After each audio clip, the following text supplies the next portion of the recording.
ഒരു ബൈബിൾ ഭാവന. അന്നമ്മ കൊച്ചമ്മയും ഓൺലൈൻ കൂട്ടായ്മയും. 2-3 ദിവസമായി തകർത്തു പെയ്യുന്ന മഴയാണ്. 3 ദിവസമായി കൊച്ചമ്മ പുറത്തിറങ്ങിയിട്ട്. കൊച്ചമ്മ അടുക്കള ഭാഗത്തെ ജനാലവാതിലിൽ കൂടി പുറത്തേക്ക് നോക്കി.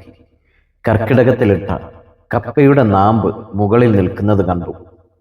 വെള്ളം ഒന്ന് വലിഞ്ഞെന്ന് മനസ്സിലായി. മുൻവശത്തെ കതക് തുറന്ന് പുറത്തേക്ക് കണ്ണോടിച്ചു. താഴത്തെ വീടുകളിലും പറമ്പിലും വെള്ളം കയറി. ഭാഗ്യം, കുറച്ച് പൊക്കത്തിരിക്കുന്ന എൻ്റെ വീട്ടിൽ മാത്രം വെള്ളം കയറിയില്ല. അയൽക്കാർ കേൾക്കെ കൊച്ചമ്മ ഇങ്ങനെ വിളിച്ചു പറഞ്ഞു: നിങ്ങൾ ലോകത്തിൻ്റെ വെളിച്ചമാകുന്നു. മലമേലിരിക്കുന്ന പട്ടണം മറഞ്ഞിരിപ്പാൻ പാടില്ല. ഈ വാക്യം പറഞ്ഞു കഴിഞ്ഞ് നോക്കിയതും കൊച്ചമ്മ ഞെട്ടിപ്പോയി. വീടിൻ്റെ വടക്കേ മൂല ഇടിഞ്ഞു താണിരിക്കുന്നു. വീടിൻ്റെ അടിസ്ഥാനങ്ങൾ ഇളകി. വീട് മറിഞ്ഞുപോയാൽ എന്തു ചെയ്യും? നീതിമാനായ ദൈവത്തെ വിളിച്ച് കൊച്ചമ്മ അകത്ത് കയറിപ്പോയി. ഈ ആപത്ത് സമയത്ത് ഒന്ന് പ്രാർത്ഥിക്കാനായി ജോൺസൺ പാസ്റ്റർ നടത്തുന്ന ഓൺലൈൻ കൂട്ടായ്മയുടെ ലിങ്കിൽ കയറി ക്ലിക്ക് ചെയ്ത് നോക്കി. പക്ഷേ അതിലൊന്നും വരുന്നില്ല. പലവട്ടം ക്ലിക്ക് ചെയ്തിട്ടും ആ ഓൺലൈൻ കൂട്ടായ്മയുടെ ലിങ്ക് പാഴും ശൂന്യവുമായി തന്നെ നിന്നു.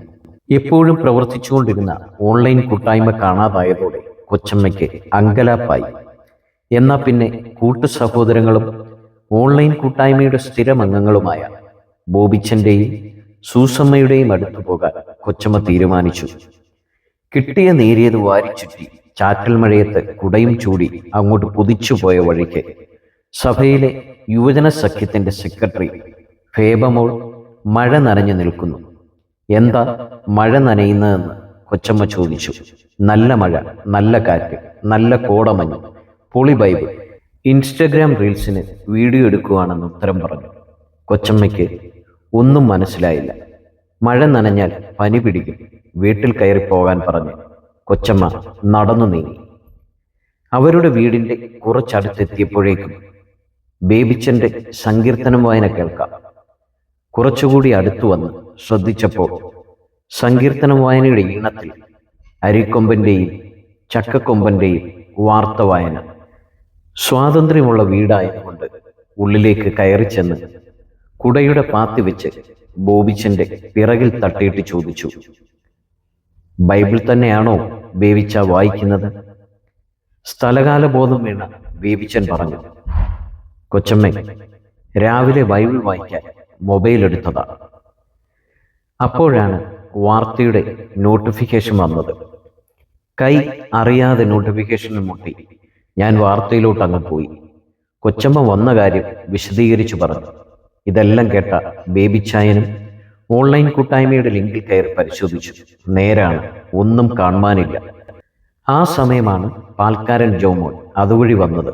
ജോമോൻ അവരോട് ചോദിച്ചു: നിങ്ങൾ അറിഞ്ഞുവല്ലോ, ദേ ഫേസ്ബുക്കും വാട്സപ്പും ഒക്കെ ഒന്ന് നോക്കിക്കേ, എവിടെയൊക്കെയോ ആരെയൊക്കെയോ കാണാനില്ലെന്ന് പറയുന്നു. കർത്താവ് വന്നെന്ന് തോന്നുന്നു. ബേബിച്ചായ തൻ്റെ ഭാര്യ സൂസമ്മയെ ആ സമയം തിരഞ്ഞു. സൂസമ്മയെ കാണാനില്ല. എല്ലാവർക്കും പേടിയായി.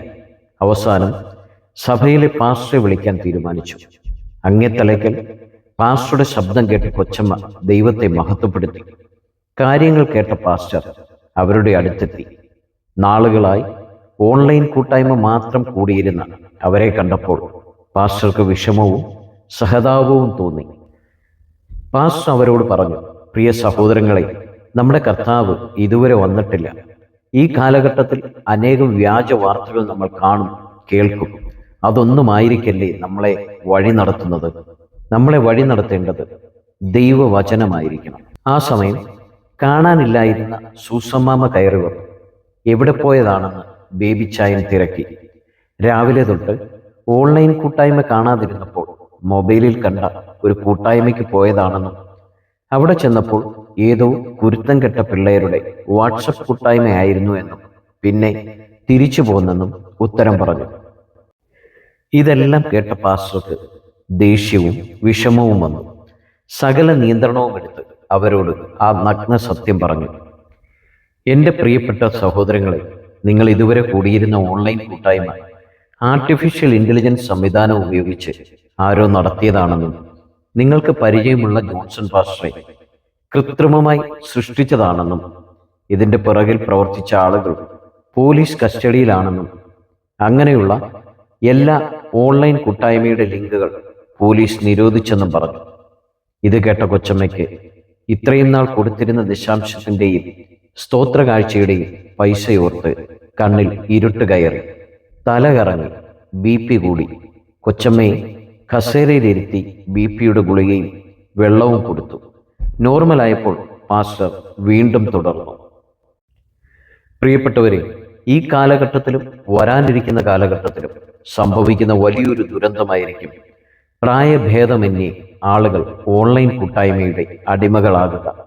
ഒരുപക്ഷെ ആർട്ടിഫിഷ്യൽ ഇന്റലിജൻസ് സംവിധാനം ഉപയോഗിച്ച് നടത്തുന്ന ചർച്ചകൾ കേരളത്തിലും വന്നേക്കാം.